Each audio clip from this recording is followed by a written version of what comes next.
Go inside the Crimson Tide. Tider Insider TV with Rodney Orr and Gary Harris.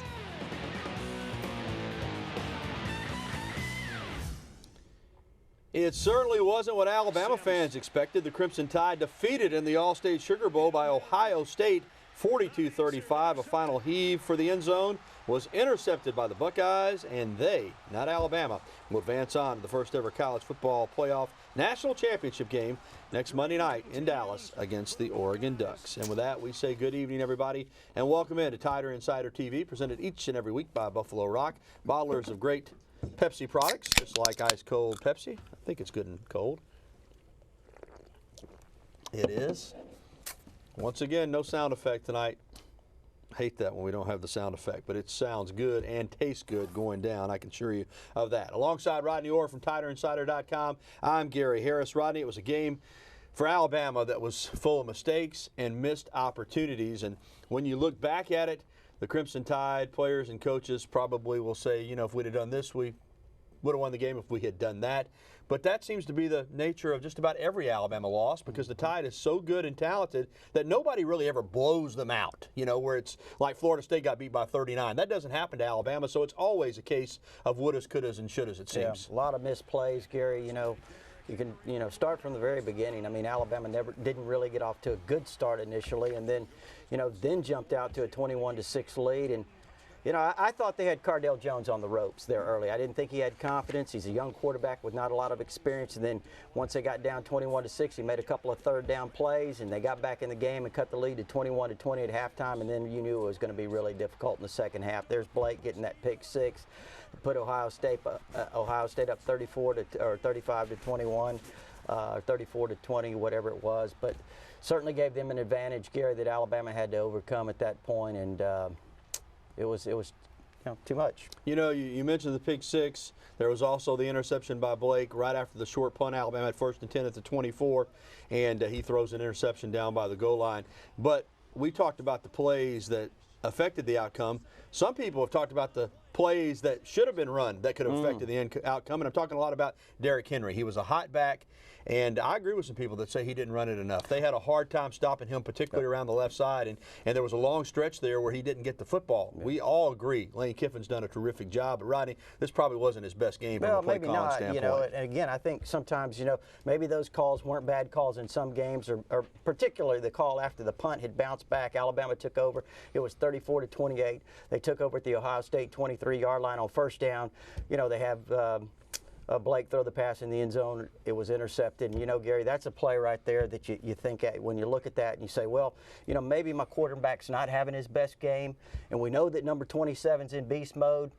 That toss sweep to the left would have really looked nice on first down. You're talking about that play was run 4 times. He picked up 7, 8, 21 and 25 yards on those 4 plays. And again, it's always difficult. Nick Saban would say, hey, the execution is what matters. It's not the play, it's the execution. But at the same time, I think sometimes you have to have a feel for how are you guys playing? Who's the guy that's producing tonight?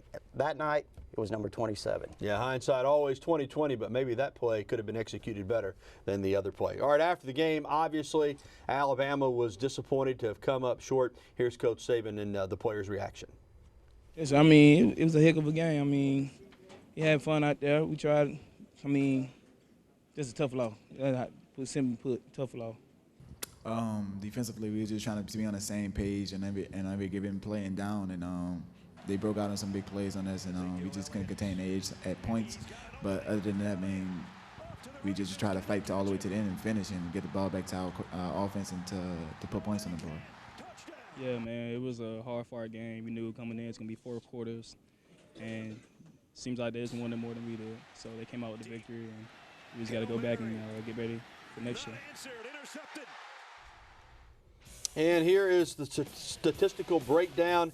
Rushing yards, what can you say? This is the first time ever at Alabama that the Crimson Tide has had a single back go for more than 200 yards against the Crimson Tide while Nick Saban has been the coach. Look at third down. Ohio State wore out Alabama. A lot of those, Rodney, were third and long. I'm talking very long. Tide couldn't get off the field. Sims' numbers were pretty good, except for the picks. Of course, the last one's on the the final play of the game, but those other two really, really hurt, and that stretch of 28 unanswered points by Ohio State in the second and third quarters turned out to be the difference. Well, we turn the page on another Alabama football season. The Tide finishing 12-2 and SEC championship to its credit, so a lot of positives to build on. And for one reason, Alabama's always optimistic, Rodney, is recruiting. And you know, you lose the Sugar Bowl, but you turn around on Friday and you get a couple of really big commitments. Let's start with Deron Payne at the Under Armour All-American game. He gives his pledge to Alabama. This is the big defensive tackle out of Shades Valley there in Birmingham. And when I say big, I'm not kidding. He's down to about 330. Yeah, I thought he looked really good in the Under Armour game. Gary shows a lot of quickness for a guy his size, and you know, he's certainly one of the top players in the state. Some people think maybe the #1 player in the state of Alabama. You know, again, you cannot get enough big defensive linemen. We've said that repeatedly, and I think Deron Payne gives Alabama another standout up front. Here are the numbers on Deron Payne. He's going to be another good addition to that Alabama defensive line. He picked the Tide over the team that he said he grew up pulling for, and that's Auburn. Florida State was also in the mix. Mario Cristobal, his recruiter, and Payne built a great relationship with Cristobal, who coaches the offensive line, but is a top-notch recruiter, and that's proven again. And then Rodney Payne, I think you had said, you know, when all's said and done, you thought he would roll with the Tide. But Alabama gets another commitment in this game from one of the top cornerbacks in the country, Kendall Sheffield out of Texas. Not that the Tide wasn't involved, but you're talking about going head-to-head with Texas A&M right there in the state. So to some people, this might have been considered a surprise. Yeah, you know, I think so. A lot of people thought that he would end up at Texas A&M. You know, we thought TiderInsider.com, we really felt like Alabama had an outstanding shot. We thought that they were in good position for several months, and I think Bo Davis did a tremendous job. The recruiter for him, the Alabama defensive line coach, did a tremendous job recruiting Kendall Sheffield. And, you know, when it came down to it, he has some relationships here at Alabama with Tony Brown out of the state of Texas from Beaumont. They ran track against each other when they were young kids. He also met Marlon Humphrey on the track circuit a few years ago. So, you know, he had a rapport with those guys. He really felt comfortable here at Alabama. And again, we talk about Nick Saban's reputation for developing defensive backs, putting those guys in the NFL, and I think that put Alabama over the top. Sheffield had offers from just about everybody. He could have gone anywhere. He's a five-star player. Other offers from A&M, USC, and Oregon, but Sheffield, another top-flight cornerback. Alabama has had great recruiting at that position on paper, but still struggling some on the field. So we'll see if he can come in and make an impact. Of course, Marlon Humphrey sitting out. You mentioned Tony Brown. Eddie Jackson had some difficulties this year, as did Brandon Sylvie. Now on the other side, Cyrus Jones had a really good year, but Alabama's still looking for better cornerback play moving forward. Well, plenty more to come on Tider Insider TV, including a former Crimson Tide star making the decision to move on to the National Football League. But next, we're diving right into basketball season. Coach Anthony Grant's men team begins SEC play tonight against Texas A&M. And when we come back, we'll take you live to Coleman Coliseum, where Jenn Chapman is standing by to get us ready for the Tide and the Aggies. And coming up, we'll be welcoming your phone calls, emails, and tweets. You see the information there on the screen on how you can get in touch with us. So call us, email us, or reach out to us on Twitter. We'll be back with more Tider Insider TV right after this.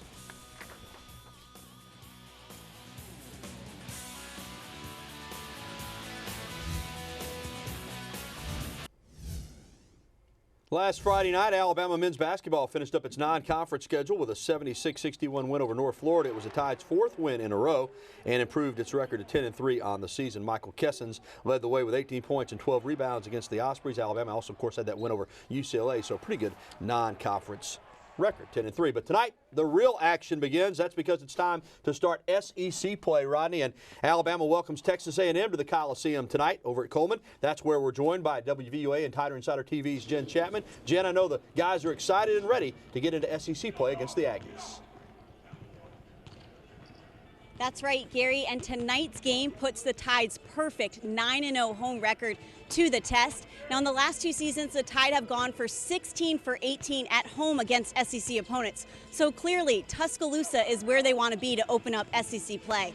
The Alabama players and staff hoping that the non-conference schedule has prepared them for the SEC action. Players have said the loss to Wichita State has taught them to play the full 40 minutes, while the win against UCLA has shown that they can hold on to a lead. All lessons learned into tonight's SEC opener.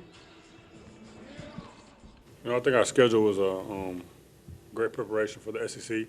We had games that where we learned from, games where we got better, and that's just our thing this year. Just try to get better each and every day, and don't get complacent because we know the SEC is every night you have to show up to play and be ready. You take it one game at a time, one day at a time, and I think with every day I ask these guys to try to come with the attitude and the effort to get better. So right now I think we've done that. I think our team's gotten better with every game, hopefully with every practice.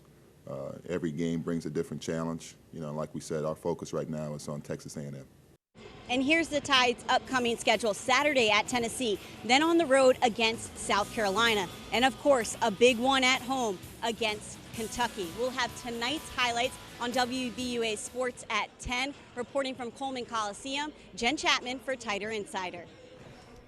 Thank you so much, Jen. A difficult stretch to start conference play, Rodney, but it's one that Alabama needs to have some success in if they're going to make it into the NCAA tournament this season. Well, coming up on Tider Insider TV, we'll take your phone calls, and next we'll be doing exactly that. Not just phone calls, tweets, emails, however you want to get in touch with us. Go ahead and give us a call. There's the information on the screen, 205-348-WVUA. That's 348-9882. Email us, TITV@WVUATV.com, or reach out to us on Twitter using the hashtag TiderInsiderTV. We'll be right back with a show that takes you inside the Crimson Tide, Tider Insider TV.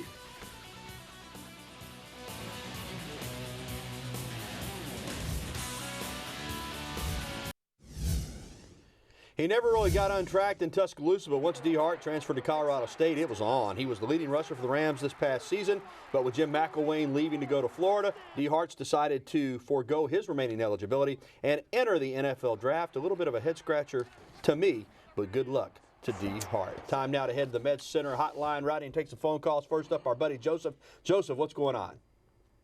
Thing wrong with your partners? Hey, partner. Let me have it. Hey, but people all this y'all gonna do any hosting for the National Signing Day? I plan to take our work on National Signing Day.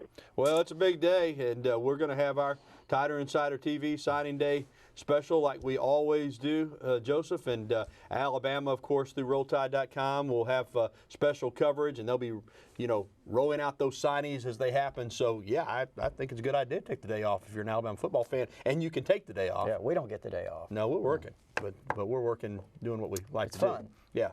So, yeah, it'll be a big day, and we'll have our usual special coverage here on WVUA TV. Let's go over to Anniston and talk to Harold. Harold, what's up? How you doing, guys? Hey, tough loss, guys. Got a two-part question, man. I want to know, do you guys think we're ever going to get that quarterback situation figured out? And do you think Coach Saban and the staff got out-coached in the game? Well, Harold, I'll start, and then I'll let Rodney chime in. I think anytime you lose and the talent's similar, you can say you got out-coached. I mean, to the victor goes the spoils, but, you're not going to win every game. And so whether it was out-coaching or they played better or what have you, too many mistakes by Alabama, Ohio State won the game, and I thought their staff did a great job. Now, as far as the cornerbacks are concerned, Rodney, and I've been critical, it's hard playing man coverage if you don't get a pass rush. And a lot of the times that big plays are successful against Alabama, you see a guy not making a play on the back end, but if that quarterback, especially a guy like Cardale Jones, can stand back there and survey the field, people can pitch and catch in this day and age, and they do it well. Yeah, got to get the pass rush a little bit better. Harold, when you talk about the corners, really, you mentioned Cyrus Jones did a fantastic job this year. I don't really remember him being burned too much. Now, again, he did have one thrown over him in the Ohio State game, but that was a perfectly thrown ball. There was really nothing he could do to defend that. But Harold, you're right. There were some balls that were misplayed. There were some balls, the safeties had some issues. I think there was some communication issues back there this year. Sometimes the corners didn't, play the right man, and the safeties kind of look bad, and vice versa. So I think that certainly you're talking about a group that was in a lot of ways inexperienced, Gary. I mean, we're talking about you lost Vinny Sincere, you lost Clinton Dix. You throw those two guys back there, I mean, what a secondary Alabama would have had. But again, those two guys both went early, and I think when you look forward to the future, Alabama has recruited a lot of talent. We talked about Tony Brown. Marlon Humphrey was redshirted this year. They've got commitments from guys. You mentioned Kendall Sheffield, Minka Fitzpatrick, a bunch of safeties, Deontay Thompson, Ronnie Harrison, Sean Burgess-Becker. Those are all really quality athletes. So I think when you look in the future in terms of what they can do in the secondary, they're going to have plenty to choose from. All right, let's go up to Fayette County and talk to Gary. Gary, what's going on? I'm good. I'd just like to comment about Alabama's defense. Seemed like Auburn and Ohio State smoked them and pretty good, and Alabama's losing their trademark for having a great defensive team. Well, Gary, I think you're right to some degree. Now, I want to say this: the game's different. I mean, it's different than it was 5 years ago. And you're going out there on defense now, in some games playing 100 plays as opposed to maybe playing 60. Right there, that makes a difference. I do think this defense, this particular season, if you just looked at it generically, you would say that's not up to Alabama standards. But, Rodney, I think you have to look at it differently. For example, those 2011, 2012, 2009 defenses giving up single-digit points, 8, 9 points a game. I think those days may be over. In this day and age, if you give up 17, 18, 19 points, 20 points a game, that's not bad. Having said that, I think they need to play better, but you can't look at it the way you looked at it even just a few years ago. Yeah, and again, we'll go back to that corner situation, Gary. I think a lot of people overlook what Eddie Jackson had to overcome. Last year, he injures his knee, severe injury, has the ACL injury, has surgery.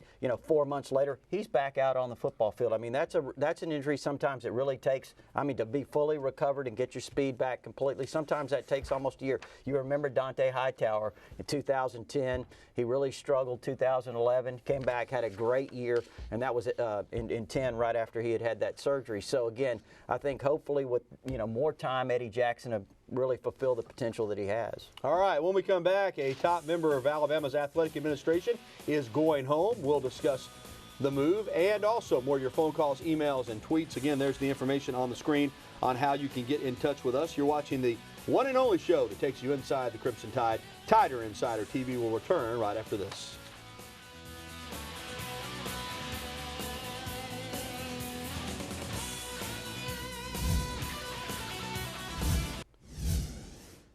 Alabama Athletics has launched quite a few pro careers. Now they're also becoming a launching pad for top administrators. Deputy Director of Athletics Shane Lyons has resigned in order to take the athletics director job at his alma mater, the University of West Virginia, replacing Oliver Luck.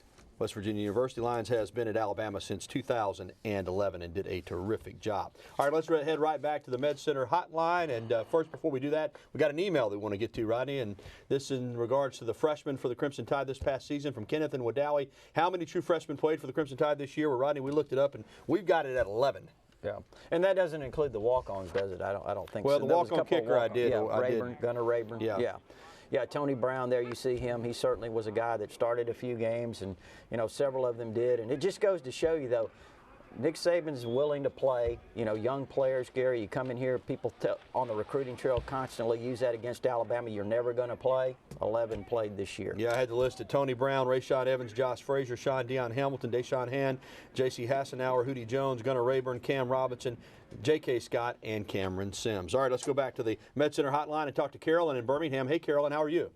I'm doing wonderfully well. Listen, what I want to say is I love Alabama football, but the one thing that bothers me is we're getting 5-star cornerbacks, but most of them are just 5'11", barely 6 feet tall. And other schools are recruiting wide receivers that are 6'3" and taller, and these guys are just difficult for us to cover. You're right, Carolyn, but it's a problem everybody's having. I got to be honest with you. The receivers have gotten really big. Cornerback, though, is a difficult position to play, and guys that are real tall don't always have the hips, the ability to turn and run. A receiver knows where he's going. A defensive back is reacting. Now, Drake Kirkpatrick at 6'3" is kind of the exception. But even in the NFL, if you find a corner that's 6'1", that's considered tall. I agree with you, but it's hard to find players that are 6'2", 6'3", 6'4", that can play cornerback. It's just difficult. Everybody's looking for taller corners, but they don't grow on trees. Extremely difficult. And I think a lot of what it takes too is finding corners that have really good instincts to play the position. Remember Antonio Langham? He was probably maybe 6 feet tall. So but you look at Tony Brown, you look at Kendall Sheffield. Those guys 5'11", 6 feet, very athletic, great speed, Gary. And you mentioned the ability to turn and run. That's a big key, for a cornerback to have that ability to do that. And when you're 6'3", 6'2", 6'3", you just don't find many guys that can do it. I agree, though, Carol. If you can find one, it's certainly an advantage if they can get those guys that are 6'2" and 6'3" and have them be able to play that position. All right, let's go to Gadsden and talk to Bill. Bill, what's up? Roll Tide, guys. Yes, sir. I got a question on how many commitments we have so far and what's the status on Cooper and Yeldon as far as turning pro.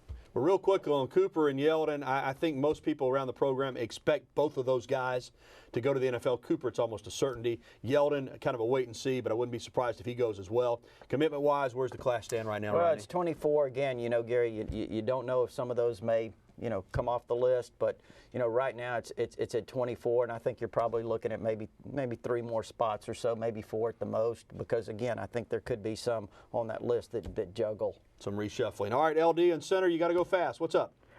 I was wondering about Marlon Humphrey, and I thought he was supposed to come in and make an immediate impact. LD, he is a really good player. I think his situation's kind of unique. His dad, Bobby, played here. I think that Coach Saban met with the family, and everybody agreed that it would be good for him to redshirt. Certainly doesn't mean that he's not a big-time talent, because he is. But I think this is one of those situations, even with the ability to play right away, that they all agreed that a redshirt would be the best thing. Yeah, and I think, LD, when you look at Marlon Humphrey, in high school, he was a great track guy. So he spent a lot of time running track, spent a lot of time traveling, maybe wasn't in the weight room as much as some other guys, or had the opportunity to be in the weight room as much. I think a year allowing him to develop physically, certainly very key for him, and I think he's got the coverage skills. I think he's an outstanding talent, but I think that year to allow him, to get bigger and stronger is certainly helpful. Yeah, but watch for him. He's a player. All right, we'll be back to wrap it up right after this.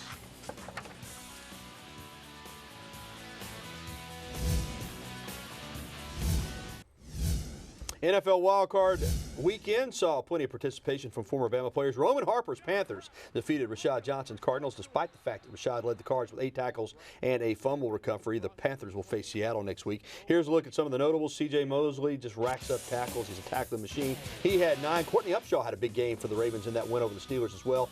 A sack there. Drake Kirkpatrick, 4 tackles and a pass breakup for the Bengals. And Rolando McClain had 5 tackles despite leaving in the second quarter because of concussion symptoms, so he might have been on his way to a huge game.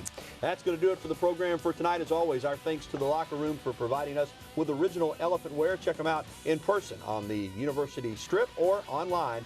Just do your shopping right there on the computer. And if you missed any of tonight's show, you can catch the replay tonight at 10:30, or you can find us online at WVUATV.com. Alabama basketball coming up tonight against Texas A&M. For Rodney Orr, I'm Gary Harris. Thanks for watching Tider Insider TV. Good night, everybody.